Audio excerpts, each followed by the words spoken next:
Hello and welcome to all the viewers who are there with us in this session. Well, it's biting cold at my place, but yet I'm enthused because of the fact that this is a session about a book on cricket by a very eminent sports writer. You see, cricket lovers have always applauded all those who have performed with distinction, grit, and determination on the cricketing field. Similarly, they have always derided and jeered anybody who has brought the game into disrepute with any kind of unethical action. A lot of these stories we've heard through the pen of the eminent sports correspondent, Mr. Vedam Jaishankar. His pages on Times of India, Deccan Herald, Indian Express have always been a delight. And I'm sure this particular session with him is going to improve our vistas of information tremendously, especially about cricket and the sporting world. Welcome, Vedam. Uh, I must confess that I read your book in one go. And to the information of the viewers, let me tell you that Vedam has authored his third book, which is Courage, Conviction, Controversy, and Cricket. This is the book. It has been published by Westland Books. And I must say, it's a delightful compendium of anecdotes, events, and various kinds of happenings in and around the cricketing arena. And I have really enjoyed them. And I must compliment you, Vedam, that you brought back my youth to me. And as an ex cricketer and sports commentator, I knew a lot about some of these controversies, but the manner in which you have explained them in detail and the insights that you have brought them, that have really been a real pleasure to go through. So, welcome. And my first query is that right in the beginning of your introduction, you say that this was a book which was a work in progress for several years. Now, my query is that how easy or how difficult was it to write a book of this kind, especially given the magnitude of the subject and the fact that you have covered a very vast expanse of cricketing history? Thank you very much for having me on your show. I'm really delighted to be here. To get to the book, see, unfortunately, what has happened these days is there is an excess of information load. You know, the information overload is so heavy. The downside of it is attention spans are very short. It's not Yes. just with book reading, but with movies. You don't want huge movies. You want short movies. You don't want huge WhatsApp messages. You want short WhatsApp messages. If you want to have a WhatsApp video, it should be 40 seconds, 50 seconds. So what I'm trying to get at is, as there is a excessive information overload, there is also a very shortened attention span that we all suffer from. So it's not Yes. just some people wanting test cricket, there are a lot of people wanting T20 cricket. That's the kind of attention span we're looking at. Having said that, I decided that let me capture that by having a book which will have a lot of chapters, but each chapter need not link to the next chapter. Like the book, you can read the 35th chapter first or the 14th chapter first. It doesn't matter in which order you read. You don't even need to go No, through any it order. wasn't You anecdotal book. It was wonderful, almost like somebody is telling you a story by the fireside. Yeah, so that's what I wanted to get in. But initially, I wanted to do just controversies. But then, I want, like, you're a cricketer, if you write only on controversies, you're not being fair to the game, because the game has got so many things. Controversies, of course, sell, they're a big thing. But the game also has got a lot of courage, it's got a lot of conviction, got a lot of heroes, and which we must celebrate our heroes also. So, True. somewhere down the line, we decided that controversies alone is not the way to go, but we need to bring in a lot of courage, we need to bring a lot of conviction, and we need to bring a lot of cricket. So that's how the book, controversy, courage, conviction, controversy, and cricket. I didn't even start with controversy as the first subject. We started with courage, conviction, controversy, and cricket. That's how we started it. And like I said, it's not a question of just doing a dark book. but we also need a whole other elements of the game to bring this beautiful game out. Uh, there is a chapter completely devoted to fixing, which you just mentioned also. And at the end, you have written that this was the most painful chapter to write. Now, because you are a writer, and I would like a writer to let the viewers know as to why it was so painful for you to go through, especially because of the fact that you have covered cricket for over 3 decades and almost in all the continents around the world. So, why was it so painful? Sorry, to start with, so look, I also played a lot of cricket, and but somewhere down the line I realized that I was not good enough to take my cricket very forward, though Yeah. many of the guys with whom I played actually turned out played for India and a whole lot of other things, but I was not good enough. I realized that quite early.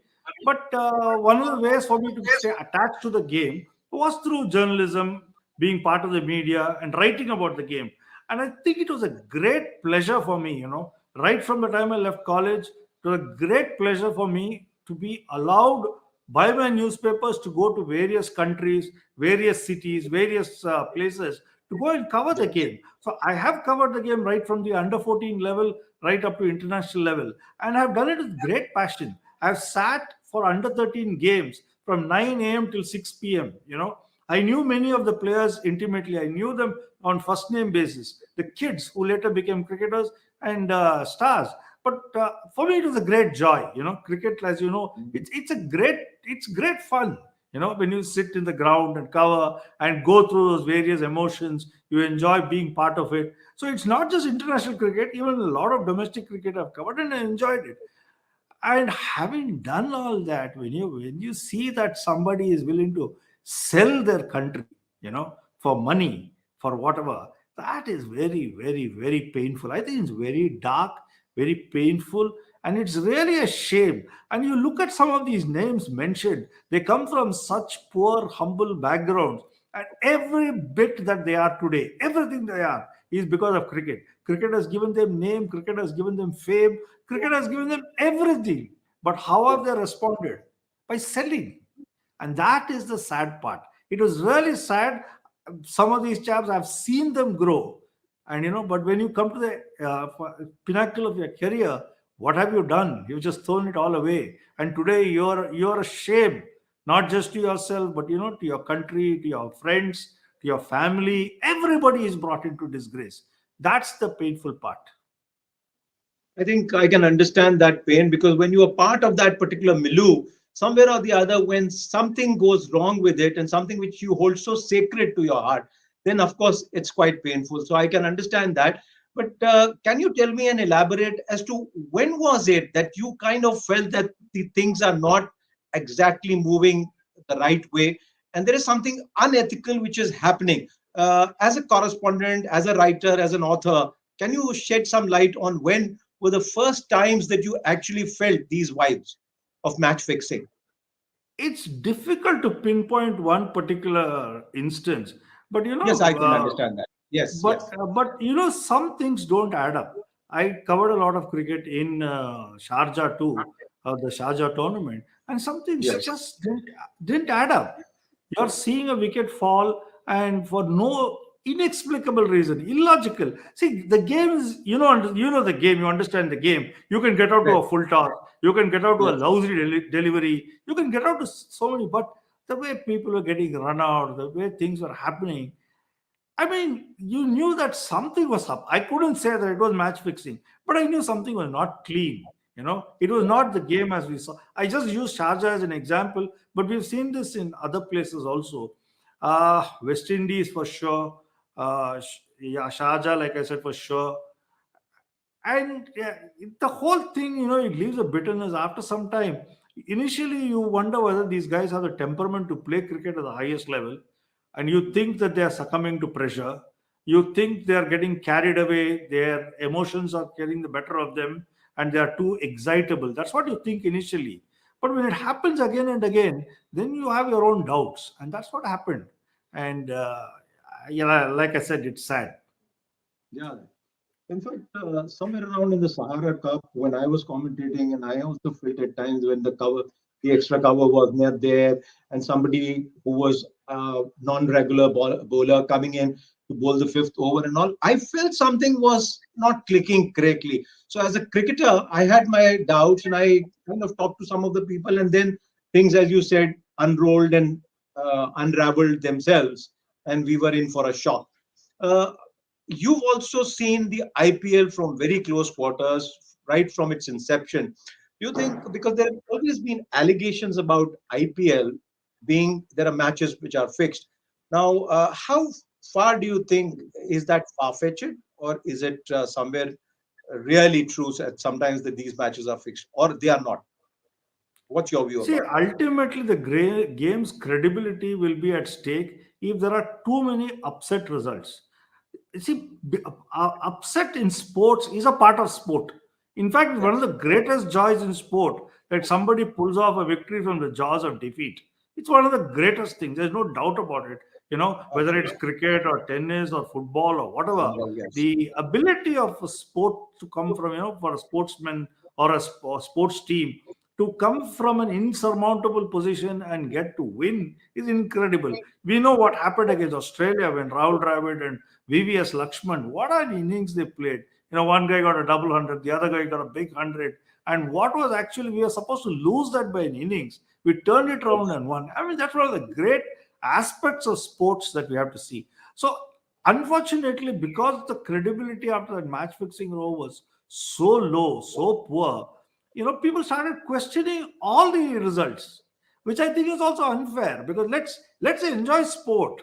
The idea of Yes. enjoying sport is for upsets to come through. Otherwise, somebody like a Boris Becker at 15 or 16 would never have won the Wimbledon. He was younger than Yes. the junior Wimbledon champion at that stage. That's the beauty of sport, and that is what we need to celebrate again and again. I would think that whatever match fixing that we are talking or happens is just a blip. I would really love the sport to be pure, and if there is a match fixing, maybe the odd one. Uh, I'm not condoning it, but I think I would like to pass that off as an exception rather than as the rule. No, my question actually stemmed from the fact that there have been times when I have got, phone calls from people telling me that this particular team is going to get out at such and such score. And sometimes it's really amazing that this is something, an information that has been, passed by a friend or somebody because he's gotten a WhatsApp message and all. And this is something just about the beginning of the innings. And then when actually happens that the team does get out on such a such score and all, then it does lead to some kind of doubt. And do you think the vigilance officers and all now are really doing a good job, especially of I BCCI I and think others? today it's much simpler to track down, than it was some years ago. It's much simpler, but I think the laws of the uh, country also needs to be changed. Like in India, it's not an offense to fix a match. It's really not an offense. The only thing you can pull somebody up for may be cheating, but otherwise people can get away with match fixing, and that's a fact. And that's And something but that you've written in your book also, that Azharuddin got away just because of the procedural lapses on the part of BCCI rather than the actual facts being discussed by the court. Yeah, in fact, the person who spoke about it a lot was Nandan Kamath, and he's an expert on sports law. He's a lawyer himself, and he's the one who said that he's not been let off by BCCI. He's only got off on a procedural lapse, but the BCCI could have proceeded against him. They could have continued, but for some reason, reasons best known to them, they just didn't bother. They just let it go. I think also what was happening at that stage is Indian cricket's reputation was going down, and I don't think they wanted to sully it further. They tried to salvage it, and whether it's good or not, you can't say. But uh, at that point of time, I don't know what the thinking was. They just didn't want to sully the reputation. They didn't know which other big names would be dragged into the mud virtually or into the gutter, if you prefer. So they let it go. Yeah, you're right. I think there could have been a lot of other names coming through, and we don't know what would have resulted out of that, especially to BCCI itself or the political class. Now, for the benefit of our viewers, Vedam Jaishankar has divided the book into four parts: Controversy 1 and Controversy Part 2. The Controversy Part 1 is basically about controversies of some unethical actions on the cricketing field, while as the Controversy Part 2 is about some of the aspects of the game being distorted by unethical actions away from the cricketing field. Then there are two other sections which are delightful for everyone, especially for the cricket connoisseurs. One is about the courage, and the other one is about the conviction of some of the cricketers. Vedam, I must say that the chapters about Pataudi playing with just one eye and Vishy uh, exhibiting such uh, great sportsman spirit to call back Bob Taylor and all, really bring back memories for every one of us. I would like you to somehow inform us. Some of these incidents have happened in the past when you were not reporting, but you still included them in your compendium. And some of these things have happened before you. I would like you to draw us a kind of a ball by ball account of something that was so courageous that happened right in front of you when you were reporting. That would be fabulous for all of us. I'm just wondering, you caught me there on the wrong foot. But no, but I think what Rahul Dravid did, declaring with Sachin batting close to double hundred against Pakistan, that really needed the courage of conviction. For a Correct. captain to do that, for somebody to do that, and that too when Sachin Tendulkar was batting, I think that called for a lot of courage. And I think also the events that just preceded it, when they played out a maiden over of a non-regular bowler, I think those are things which would have actually triggered. Let's get on with this business. There's no point, Mm. when you're already about 300, 400 runs ahead, going and Yeah. playing defensively against a non-regular bowler, and it made no sense.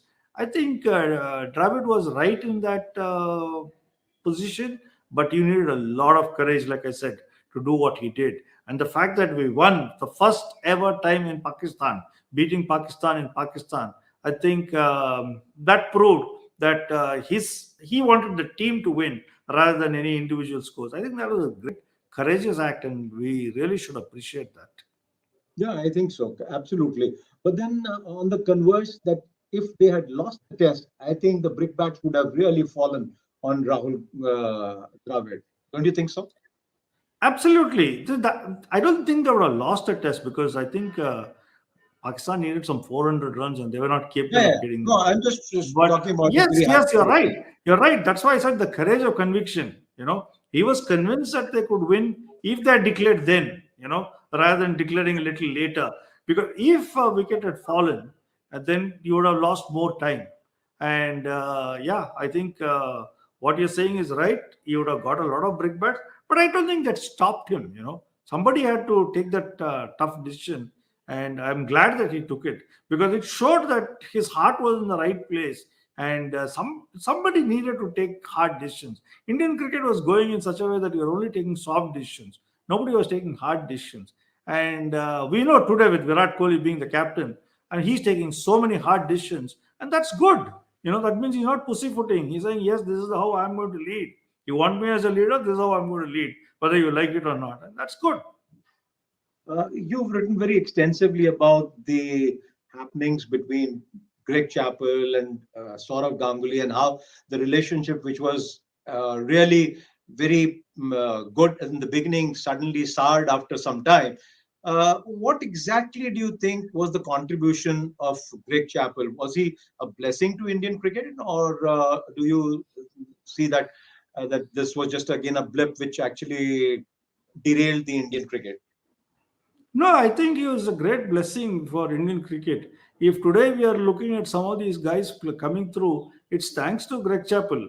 People like Ishan Sharma, Srishant, all these are because of Greg Chappell. We had a situation earlier when people used to play for 10 years, 15 years. I think that's gone. Today, if you are talking of a wide pool, a huge pool of players, it is Greg Chappell's idea. He's the one who wanted it. People thought that he's pushing the seniors out of the side. Not at all. I think he was trying to ensure that for every position, there would be three or four people ready to step in. and we needed that. And right now, we need that even more. Because there's so much of cricket happening, so many injuries are happening. So I mean, can you imagine an earlier situation if, let's say, for instance, Kumble or Harbhajan is injured, or Srinath, your whole team is in disarray. Now it doesn't matter. Two guys, three guys can get injured. You still have people playing. They showed in Australia what a depth can do. And I think we should, the Greg Chappell's role is hugely underestimated in India. But if you sit back and see what he has done, trying to get a huge pool and, getting rid of this kind of hierarchical. See, cricket, you have played cricket. What does the cricketers do? A guy who has played 100 tests believes he knows more about the game than a fellow who has played 70 tests. And the fellow who has played 70 tests thinks he knows more than a guy who has played 10 tests. And the guy who has played one test thinks he knows more than a guy who has played 300 Ranji Trophy matches. I mean, that's the culture. That's cricket culture in India. You needed somebody to break that culture. And I think Chappell was the right person, and he had the right guy in Mahendra Singh Dhoni, who could talk to the juniors, who could talk to the seniors, and broke that hierarchy, and juniors being in awe, not talking in front of the seniors. He broke that. He made it a lot more democratic. Maybe it was Australian way of doing things, which our guys didn't like. Many of the Indian players resisted that. They wanted, they had shown a lot of respect, a lot of, I don't know what you say, to their seniors, and they thought that all the juniors coming in should also do that. But this is a different India. That's not happening, whether it's in the politics, whether it's in sports or wherever. And I think when you look at it, how else can a young cricketer walk into the international side and not be overawed by the situation? You need, when you play sport, you need to take that arrogance onto the field. You can't be cowed down. If a junior is cowed down in front of a senior, he's always going to struggle. And I think Chappell broke that. He said, okay, you want. So today, what we are looking at is you are looking at young cricketers walking out into the international field with his chest out and taking on the best in the business. He might lose, but he's not going to be cowed down. He's going to give it to him word for word. And I think that's good, what has happened in Indian cricket. And as time goes by, we will definitely learn to appreciate what Chappell has done for Indian cricket. Wonderful, sir. On this particular note, there is another question that comes to my mind now, especially for the fact that you've watched cricket for so long and from such close quarters. Any idea as to what would be the fallout about these recent spat between Saurav Ganguly and Kohli, trying to prove who's right and who's wrong? So do you think something like this feud of Greg Chappell and Saurav Ganguly ending on a very sour note, we'll have some repercussions of that? See, Chappell and Saurav Ganguly was in a different setting. And this is a different setting. The tragedy with this is it has happened so close to a major tournament, to major international series. It should never have happened. You need to go into an international series with your mind open and with a lot of confidence. You don't need this kind of controversy being at the back of your mind and sort of distracting you from your main job. That was wrong. I think Chappell and Saurav Ganguly was egos. It really was egos. And both had done well. Chappell had done very well for Australia. Saurav had done very well for India. So both are heroes and champions in their own right. But I still feel that in the Chappell versus Ganguly situation, I think Chappell was in the right and Ganguly was not as right as he claims that he is.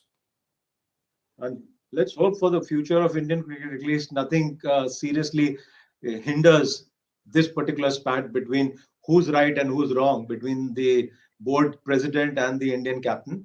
Moving away from these aspects, again, back to your book, there is the chapter about Vishy calling back Bob Taylor. Then there is another chapter about an Indian captain, Dhoni, calling back Ian Bell.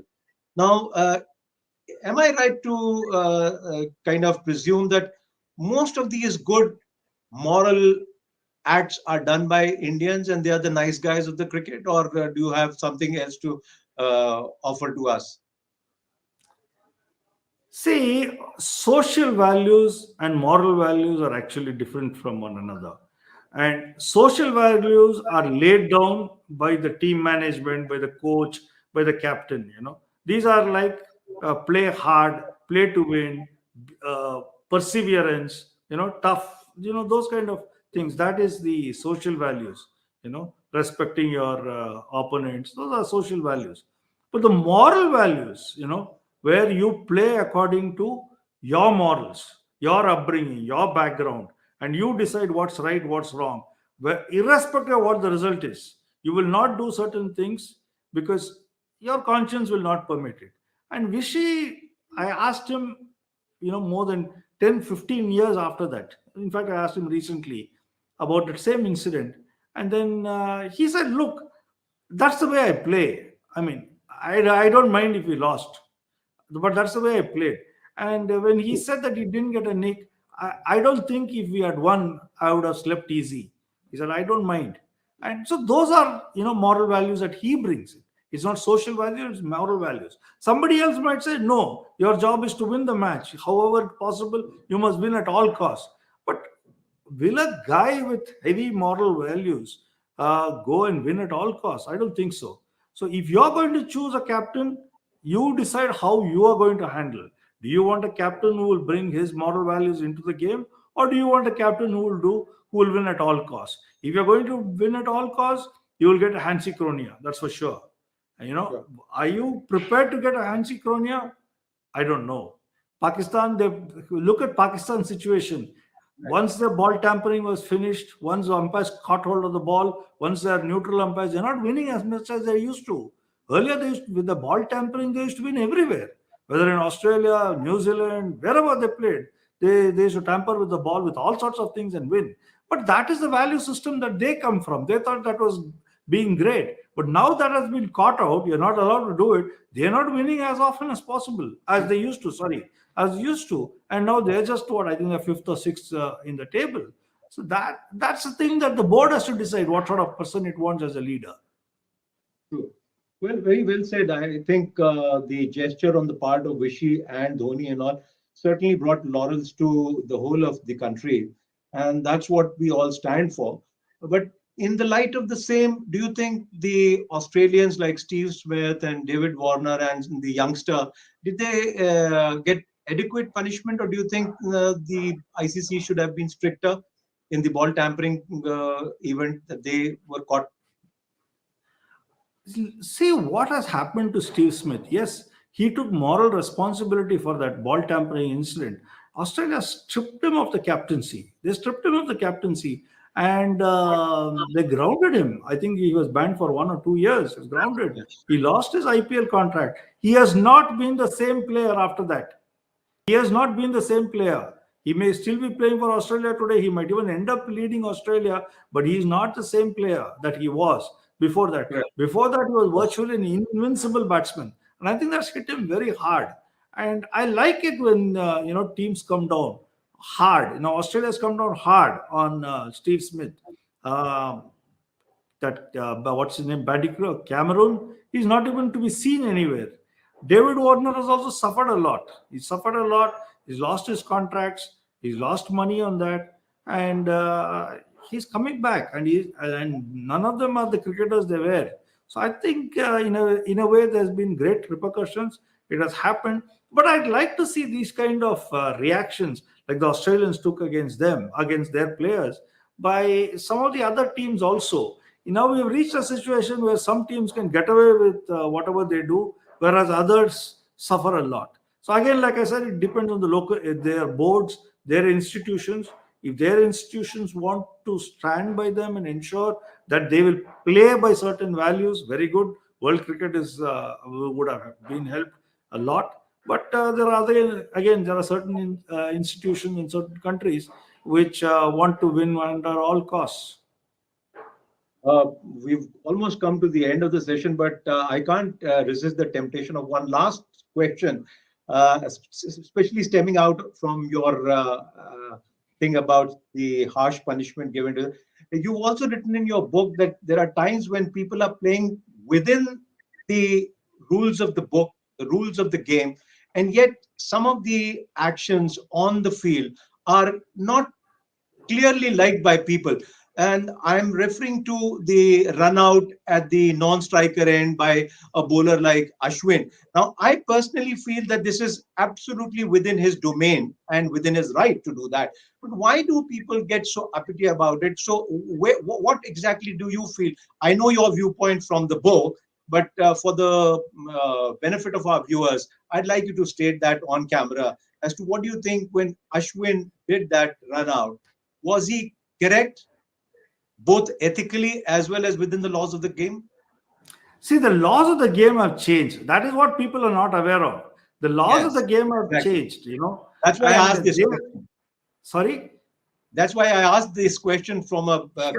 The a law, see, person like you. earlier the convention was you won. That is Yes. gone. And even later, the rule was brought out that they could withdraw the appeal. But the captains told the ICC, look, don't put the onus on us. Don't put the pressure on us. If you think it's out, you give it out. There is no question of we withdrawing the appeal. The captain said that, and today that's the law. The captain cannot withdraw his appeal, you know. And when does the ball come into motion? When is the bowling action complete? If you are at the apex of your action, then you have to go ahead and bowl. You can't stop at the top of your action and then stop and then get him run out. Once the sequence starts, you can still get him out. But once you're at the top of your bowling action, you have to complete the action. The rules have changed. You can't go back and run a guy out. So, which means at the time of delivery, when his arm is at the top, the batsman is expected to be in the crease. Yes. Only after that he can leave. If he has left before, the batsman is breaking the law. It's very clear. It's the batsman who's breaking the law. Sri Lanka versus England, this was the issue. They took 22 2 runs in the last 10 overs. England took 22 2 runs in the last 10 overs. And Sri Lanka was convinced that the non-strikers were cheating. You know, they were leaving the crease even before the bowler bowled. Now that's cheating. If you are Yes, talking about bowler, you also need to talk about a batsman. He is expected to run those 18 yards or 16 yards. I'm talking of crease to crease with bat in hand. He is expected to run that. And if he wants to run shorter than that, that's not fair. That's not the game. He's playing some other game. It's not cricket. So I think the law is very clear. And I think Ashwin is absolutely right in what he did because he followed the law in spirit and in words. And I'm all for it. Yes, I completely agree with it. But Vedam, I must confess that the conversation with you has been as much a delight and as fabulous as reading the chapters of the book, which, as I told you, I read at one go, and I just didn't leave the book right from cover to cover. I went through, and I must recommend to all the viewers that they must go through this book. It's a delightful presentation, and as Vedam has written here that he cherished writing it, I'm quite sure all of you who will go through these pages will cherish the writing and reading of it. So thank you so much, Vedam, for being with us and delighting us with your wonderful views. And God give you greater strength to do wonderfully well and give us some more books in future. And be happy and keep smiling, all of you. Thank you so much. Thank you very much for having me on your show. And I think I was really delighted with the number of questions that you have asked. And obviously, that reflects on the cricketer that you have been. Only a cricketer could have been so Thank you so probing in much. questions. Thank you very much. Thank you. Thank you so much. And let's be in touch. Thank you. Thank you, everybody.